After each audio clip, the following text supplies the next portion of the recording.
So Raz, I've realised you're one of the most annoying people I know because just when I feel like I'm having a productive time in my life, I speak to you. And recently, FC Midtjylland, Champions League, Brentford now going up to the Premier League. You're a father of two kids, which is probably the most impressive thing actually out of all those achievements. But you're here to tell us today about your latest project, which you've been doing whilst managing all these other priorities. Yeah, it's been it's a busy life, but fortunately I had a little bit of time to work on this project, which has been a hobby project for me, like the last couple of years, and now finally I came to completion. Yeah, and like I said, just when I feel like I'm having a productive time, I realise that Rasmus Ankersen is definitely achieving, doing a lot more than me. So pretty frustrating. But tell us a little bit more about this latest gold mine you've uncovered. Then that phrase, people might already recognise you for that phrase, but let people know what I mean when I talk about gold mines and this latest one, which you've referred to as the hockey miracle. Yeah, so back in 2012, which is now almost 10 years ago, I published the book, The Gold Mine Effect, and really it was about small places around the world that produce a disproportionate amount of talent. So at that time I realized that the best middle distance runners in the world a lot of them came from the same village in Ethiopia. The best marathon runners came from the same place in Kenya. The best sprinters on the planet came from the same athletic club in Kingston, Jamaica. And there's this village up north Sweden with 500 people that produce some of the best alpine skiers. So I basically traveled around for 6 months and lived and trained in each of these places, and I wrote a book about that called The Gold Mine Effect. So it's a topic that's been close to my heart for a long time, and then I happened to realize a couple of years ago that actually there was another of these stories, and I've kind of said, "Oh, I'm done with this," but this was so interesting that I felt like I kind of just had to have another go at it. Yeah, no, good for you, and I'm glad you have. So tell us a bit more. So we understand a bit more about the gold mine effect, and for those that haven't read the book, I can highly recommend it. But tell everyone a bit more about this kind of hockey miracle, which has been unfolding in a small little town of Herning, which is of course where you grew up, where you're from. So I had a conversation, I think 3 years ago, with one of my friends in Herning. I was back on holiday visiting my family, and I told him about things I did with the gold mine effect, and he said, "Listen, have you ever looked into this ice hockey thing in Herning, the town where I'm born and bred?" And he started talking about this, and he said like there was this little neighborhood, or it was almost not even a neighborhood, it was like a block of apartments, and back in the 70s, Herning won its first Danish championship in ice hockey, and actually he said almost all players from that team came from this particular backyard in Herning. And that kind of spread, with the hockey culture, winning that championship. And those guys who lived there, they got kids, and kind of the story continues. But actually, a lot of these kids ended up being NHL players. So there was something interesting in this, and I said like I had to take a look at it. And then the more I looked into it, the more I researched the story, the kind of more interesting it became. It kind of came to a place where I thought, well, this was probably the most interesting, most spectacular stories of all the ones I've ever studied. And do you not find it amazing that? So it's not lost on me that you as part of the gold mine effect, you traveled the world, you lived and trained with all these athletes in Jamaica, in Korea, I think, in Russia, in Sweden, like you said. Yet this gold mine in Herning was also just kind of unfolding. Well, not right in front of your eyes, but without you even realizing. So is that because you were away traveling so much, exploring the world, that you didn't really even understand what was happening in your own backyard? I definitely didn't understand to how big the story actually was, because maybe I grew up there. I kind of took, sometimes you kind of take things for granted. You don't see things because you see it every day, so you don't notice that it's actually special what goes on. And I think that was the place here. That was the case here. I mean, it's right that I travel around the world and I saw all these gold mines, and it was a little bit surprising to myself that I realized that actually the most impressive of them all were right at my doorstep. But also that gave me kind of a good foundation to study the story, because I knew all the people. You know, I grew up with a lot of them, so I had full access to the story, and that gave me a position to maybe tell the story better than anyone else, because I was so close to it and I knew it so well. So I don't want to. You got this film documentary coming out. I think on the 30th of June. I don't want to ruin it for people. Obviously, they can get the full story when they watch the documentary film. But like, just what can you tell us? Like, give us a bit more of an insight into, into the story. What are you willing to share ahead of the release date? So really, the plot here is that there is a small town in the middle of nowhere in Denmark. There's 50,000 people living there, and this town has, over the course of 9 years, produced 5 NHL players. And that's really spectacular when you take into perspective that in the same time period, for example, Chicago with 2.8 million people produced 3, and Detroit, which is like the official hockey town of the US, produced 4. And there's this crazy statistics that there are more ice hockey referees in Toronto than there are ice hockey players in the whole of Denmark. And then there's this small town in Denmark that actually, on per capita basis, probably produce more NHL players than anywhere else in the world. So it's really just so much against the odds, and it's just not logical at all that, a hotbed of NHL players should be here, and that's really the story, right?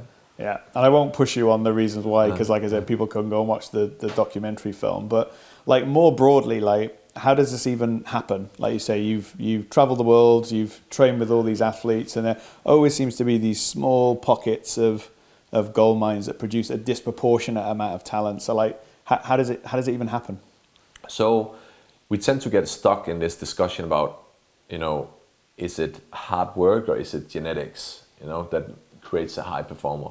And really, I think the factor we often overlooks is looking at the environment. What are the environmental factors that actually allows this to happen?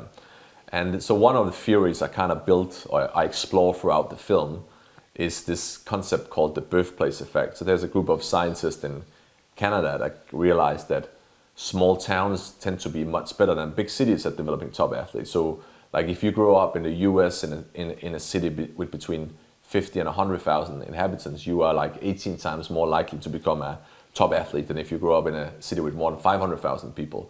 So I think that's a great documentation that environment matters. There is something going on in a small town that makes it more likely for top athletes to grow from there. And Herning has 50,000 inhabitants. So my question is kind of throughout the film is Herning actually the poster boy for this theory? And that's what I'm trying to dive into. And how did it even happen in terms of the journey? So I don't think Denmark is particularly famous for ice hockey. Probably more, familiar with, football, etc. So how do these kids that are from this small kind of little neighborhood, like, did they go through the college system? How do they even get scouted by? So I think it's typical that one kind of made it, and then it opens the eyes for everyone else, but it's also opened the eyes of the world that actually something goes on here. So in 2007 was when Frans Nielsen, who's since played 900 games in the NHL and been on the All-Star team and holds the shootout record in the NHL, he made his debut for New York Islanders.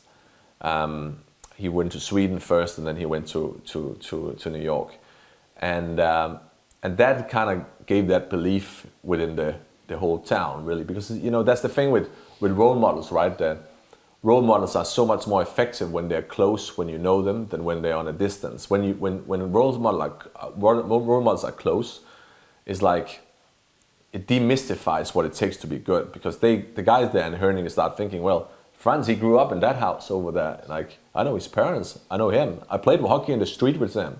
You know, he's just like me. So why I can do that too? I think you have probably a similar effect in Silicon Valley, or where Elon Musk is not like this phenomenon. He had coffee over there the other day. So it gives a lot of belief that it's hard to achieve that, but it's actually possible.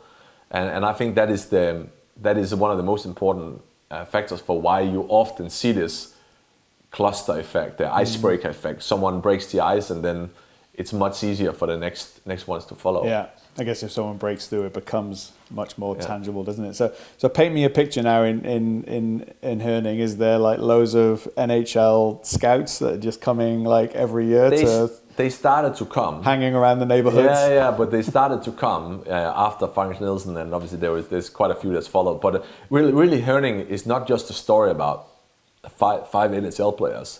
That's obviously the peak of the pyramid to reach the NHL. But they produce so many other top players that played in some of the best European leagues, like in Germany, in Switzerland. And in 2018, when Denmark actually hosted the World Championship in ice hockey, like 40% of the Danish team were from Herning. So it's an effect that's bigger than just the NHL players. But obviously that's what we see, that's what we remember, that's the guys we know. Yeah. What does it tell us about other potential gold mines in these, you said birthplace effects, I think you said. So you'd think today in a world of technology and surveillance and in high performance sport, you have all these scouts all over the world you'd kind of feel that every stone has already been turned, right? But what does Herning teach us maybe about other regions in the world that might have similar opportunities for talent spotting? Yeah, I don't think Herning, this could happen anywhere. Like, this is very illogical that it actually happens in Herning. So it shows, I think, it can happen anywhere, because it's not that Herning had like a more hockey talent born per 1,000 inhabitants than anywhere else in the world, but there were like certain factors that came together at the same time and created this like burst of talent, really, that burned bright for a period of time. But it's a lot about culture, I think, and it became a hockey town during the 70s, the 80s, the 90s. This became a hockey town. Like, hockey was the main thing. I can give you an example. Even the CEO of the hockey club, he was elected as the mayor of the town, right? So hockey was really had a cultural significance to it that meant that everyone wanted to be a hockey player. And it's not like Manhattan, where you have 10 distractions for every choice you have to make. Like, this was the only thing. So it kind of pulled all kids that have just the slightest bit of athletic talent into hockey, and they became hockey players. So there's a really, really intense capitalization on the talent mass. And I think that's what you see in a lot of these gold mines. I used to say, like, if Usain Bolt were born in the US, he had never been a sprinter. He'd been a wide receiver in American football. A basketball player maybe, because he's that tall. So the culture it puts significance on something, and that drives kids into doing that thing. And if it's like the one and only thing, you just got a lot of people that become good at that. So it starts with culture, really. Yeah. And so in the world today, we see a lot of kind of manufactured products, manufactured bands like X Factor or whatever. So I want to build the next gold mine. Let's say I'm prepared to take a long-term view, so 20, 30, 40 years, but then I want to be producing a disproportionate amount of talent. So I'm going to go somewhere, I'm going to buy a plot of land, and I'm going to build a city, and I really want to see, I don't know, five high performing 5'10" high performing players, athletes that come out of that region. What are the things I should be thinking about as an architect while I'm trying to build this gold mine? Or does it not work like that? You should move to a small town first and foremost. No, obviously this is not so much about, really, it's not so much about the size of the town or the density. It's more about understanding what are the mechanisms you have to put in place. And I think you'll have to be really good at marketing first and foremost, because you want to make sure that people think this is the coolest thing on the planet to do. So you automatically attract all the best talent into this particular activity.